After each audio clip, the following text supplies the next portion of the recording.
Hello, welcome back to the channel, The PROWIRC Method. Today we're going to answer a couple of questions that were sent to me via the website. And so we have a website for the PROWIRC Method here as well, which is theprowircmethod.com, where people can send their questions, send their comments.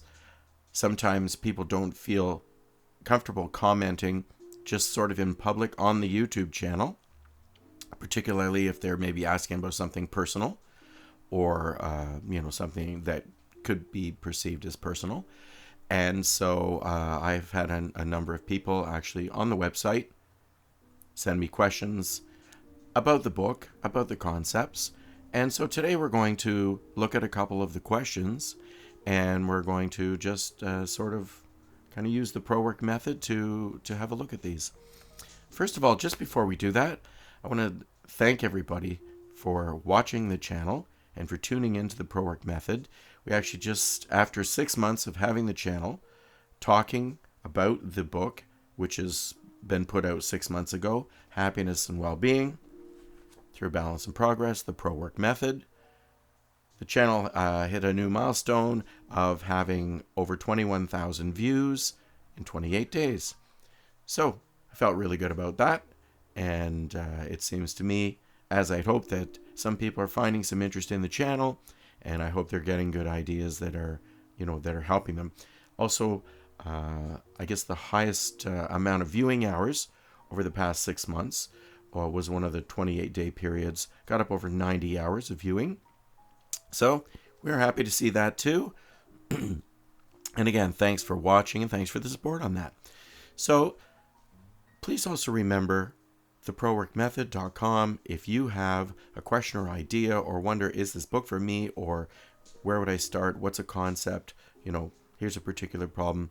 Anything like that, feel free to send that via the website. The website also takes you to the YouTube channel. It also links you to Amazon, to the book. But you can, send questions directly, which come to me in my email, and I'm happy to put together concepts to do with the book and send them back to you with regard to your questions. So the first question we're going to look at here today was, the person wrote in that they had been having a particularly tough time and feeling down, and so if they get into the PROWIRC method, the book, the YouTube channel, any of the concepts, where should they start with that? And essentially, they wanted to get feeling better and just sort of get a pick-me-up there. And where's a good place to start with that? Well, I'm going to suggest that the best place to start, if you haven't gotten into any of these concepts yet, is by developing a personal mission statement. Now, in the book, we actually go through quite a few ideas about how to develop a personal mission statement and the difference between that and a business mission statement, because obviously a business mission statement is externally focused on the client. What do they need? What do they want? What do they want to get for their time and effort and money? And a personal mission statement should be focused internally on what do you want? How do you want to spend your life? How do you feel you would like to spend your time? And, how are you going to enjoy that? There's a lot of details on that in the book, but for today, just for a little look at the topic, of a mission statement, to start to think about that, here's a few questions that we can use our creative process to just quickly engage our creativity and come up with some ideas for it. Now, once again, in the book, the creative process that we describe in the PROWIRC method is to take a 5 or 10 minute time period, pose a question to yourself, and just write down everything that comes into your mind to do with that. They can be answers, they can more depth of the question, things that come to your mind when you think of that question, and you're just going to run your sort of creativity wide open and just jot down everything in that 5 to 10 minute time period on every thought that comes to your mind on that topic. Then after the fact, when you look at it. You're going to find some things there just off your consciousness, some things you created just because you were trying to create something in a list, but you will ultimately find some gems there, and you will say, oh, this is something a creative answer to the question I posed myself, which is pretty interesting. So first we're going to take these. If you want to sort of get into, what should I, have in a personal mission statement without getting into all of the stuff from the book. Also remember, you can, we've addressed this topic also on the YouTube channel. You can look up that show and have a look on that, how to create a personal mission statement. But just for a quick start on it here, and also for your quick start for I'm having a tough time and I'm feeling down, how do I just get feeling better? So we're going to take these 4 questions to pose to yourself, and we're just going to take a 5-minute session on each one of those. The first one is going to be, what do I currently not like or enjoy in my daily life? Now, this should be an easy place to start because a lot of people will have sort of, complaints or pet peeves or things in their daily life, that they don't like. And these things come to mind pretty quickly. So take 5 minutes, just write down a full list of those items. Again, at the end, you can have a look. You can see, is there anything kind of profound there? Is there something I really don't like? And this gives me an idea where I'm going to need to make some progress in my life. The next one, we're going to take 5 minutes, and we're going to say, what are things that right now I really enjoy in my daily life? What are activities I do? What are topics I'm interested in? What are activities I do that I just flat out enjoy? And I think, wow, I'm enjoying my time period when I'm doing that. Take the 5 minutes, make a full list. Don't try to do good answers. Try to just keep the creativity rolling and do all the answers. Look after to see what are the gems, what are the good answers here. The next one, question, we're going to spend 5 minutes on this. How do I think I would like to spend my days? And just do a 5-minute creativity session on that. Everything you can think of, how you would like to spend your days. Everything that pops into your head on that. Then we can take some answers from that. We can look at that and say, oh, hey, here's some particularly good things that I didn't realize how much I like that until I posed this question to myself. And this is something I really do enjoy. This is an activity I enjoy. This is whenever I'm looking into this topic, I do enjoy it. Now, the 4th question you're going to creatively brainstorm for 5 minutes is going to be from those items that I like in my daily life and from those items that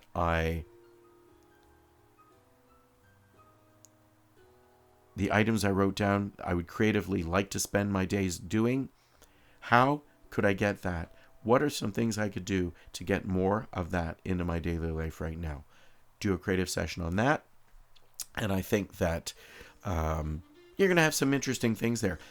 After having done this creative session, by the way, right off the bat, you're going to have made some progress that you haven't made in a while.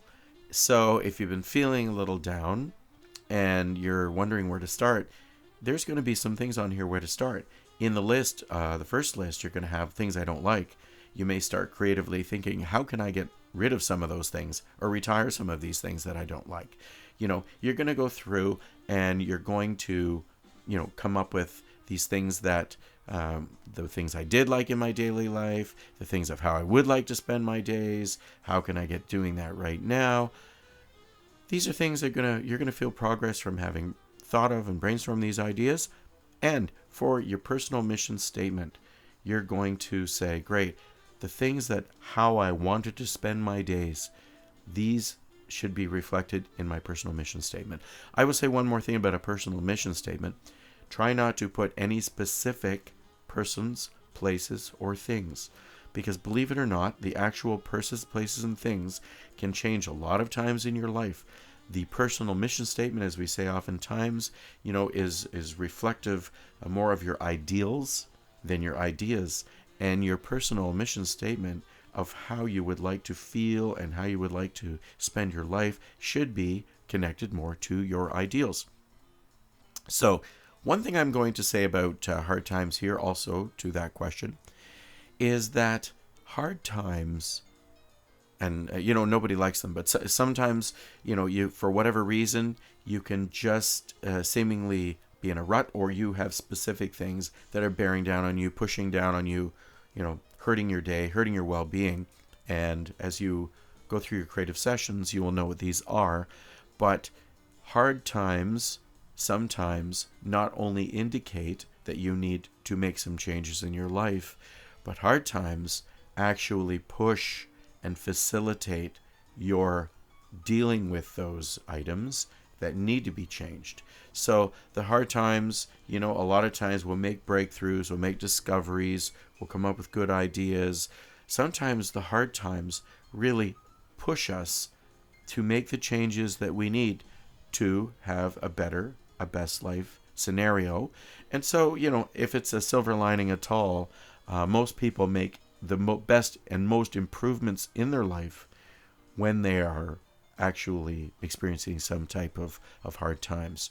So also, while you're working on these items, focus on balance in your life in the 7 areas of PROWIRC. Focus on progress in those areas, and you're going to generally feel better. There's no doubt about that. The second question that we're actually going to get into here today is also a very common type of question that I get. And this one is, my life is generally good. I have no real complaints. I have no particular problems. But I go around all the time with worry in the background corners of my mind. I don't even know what I'm worrying about. And sometimes I just go around, and in the quiet of my mind, I'm always fearing this sort of impending doom, like the other shoe is going to drop, something negative is going to happen, or just sometimes a feeling like like when you forget an appointment.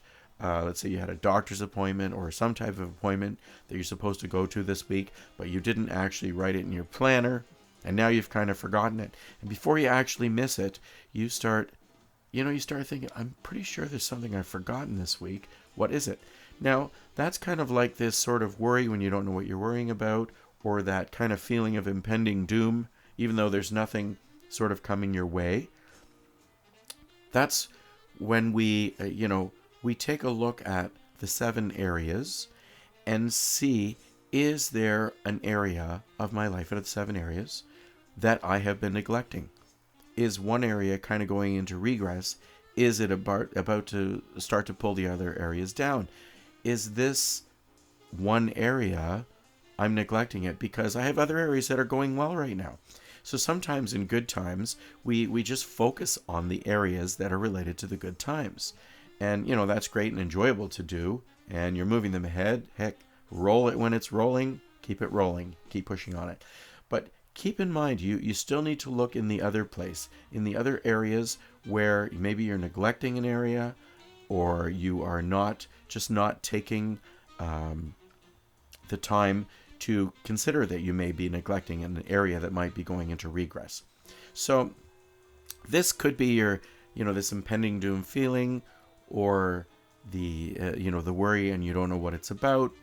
Could be your subconscious mind sort of saying, hey, there's something here that you should look at. It's like a forgotten appointment. And, now might be a good time to do that. Now, if you're reading the book, Happiness and Wellbeing Through Balance and Progress, the PROWIRC Method, we obviously, because the book is about balance and progress, we take those 7 areas in the PROWIRC Method, and we make sure simply that we are keeping those areas in progress, and we look at the 7 areas. Now, if you haven't read the book yet and you're just getting into watching the channels or whatever, here's a creative exercise you can do right now, and it's pretty quick to do. And so essentially just take a piece of paper, write down the left-hand side, power, relationships, organization, wealth, image, relaxation, creativity. And just as a quick, again, you can also look back over some of the shows where we discuss, those items in more detail. But for a moment, just think your power is your physical and mental power, how you're feeling, what's your energy level like, what's your concentration like, those sort of things.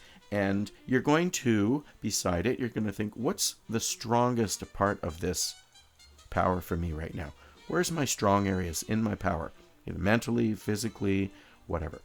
And then underneath that, what is my weakest area? In this one, to make this exercise quicker, you can just honestly, if you want, just say, here's my strongest area. Here's my weakest area with regard to power. Okay? Relationships. What's the strongest part of my relationships right now? Maybe it's something in my significant other relationships. Maybe my, some of my business relationships. What is the strongest thing? What is the weakest part in my relationships right now? Write down something there, what you consider that to be. In your organization, you can be like, how am I generally organized? Or what am I taking the time to organize? Am I organizing things that don't matter to me anymore and wasting a lot of time doing that? Again, take what's the strongest part of my organization and the weakest part. Your wealth, your image, your personal image, not only the way you're presented to yourself when you look in the mirror, but also what you're putting out on social media. What are you putting on Facebook? What are you putting in your various social media accounts? Do you think that you are putting out information that actually are in alignment with your image and where it is you want to go in your life? Your strongest part, your weakest part. The second R in PROWIRC is obviously for relaxation, your relaxation times, and the things that you do in your off hours. What's the strongest part of that? What's the weakest part of that? And then your creativity. What's the strongest part of that? What's the weakest part of that? That can also pertain to what am I not doing with my creative power right now? Maybe I'm not doing enough creative things. Maybe I'm not using my creative power well enough to make changes in my life even. Or what are some strong areas of my creativity right now? Maybe I have been doing some good creative projects. And anyway, just put a positive thing that's the strongest part and the weakest part. Now, when you look in this after, a couple of things we're going to look at. The strongest parts, we're going to look at those to say, hey, we've got to keep that going, and that's great. But we have to look in the other place, the place where we don't always feel like we want to look, and we got to look at those weaknesses. Because when we're looking at balance in the PROWIRC method, one of these areas has a weakness area. And whether you're thinking about it or not, whether you have things going on with it in your mind or not, if you have a weak area, it could be starting to pull down the other areas. It could be starting to pull you into a downturn, maybe your mood, maybe your whole life. This is something to take a look at. And when you look at this and you think, okay, I'm gonna work on some of these weak areas to help get them back into progress. That's going to create balance. The progress itself is going to create well-being, a feeling of well-being, and then obviously a feeling of balance, because you don't have some area, that's sliding into a neglected, part in your life. And at that moment, I do believe as soon as you move these things, they don't have to be all from weakest to strongest part. But as soon as there's progress in these things, and there's progress in each of these areas, that little thing of worry and that little thing of impending doom feeling should really subside. Now, sometimes when you first do that and you first work out some of these things and you get the progress and you go, I feel really good, but there's a habit in your mind of worry, even when you don't know what you're worrying about, and there can be a habit in your mind of sort of going to that impending doom feeling because you've done it a number of times. And I've created a mantra here that we use in the channel to get rid of that, to reset your mind, to reset your mood, to reset your thinking in that moment, to push those away. And this is a mantra, and I would like you to consider saying this. The mantra is this: I am a unique being, separate from my situation. I possess the godlike power of creativity, and I choose the power of creativity and thankfulness over fear, apprehension, or anxiety every minute of every day. Once again, thanks for watching the PROWIRC channel. Thanks for helping us get that over 20,000 views in a month. Hope you heard some helpful ideas here today, whether you're reading the book, listening to the channel, or your first time here. Please like and subscribe if you like the material. It does help the channel. And enjoy happiness and well-being through balance and progress. The PROWIRC method. Thank you. See you next time.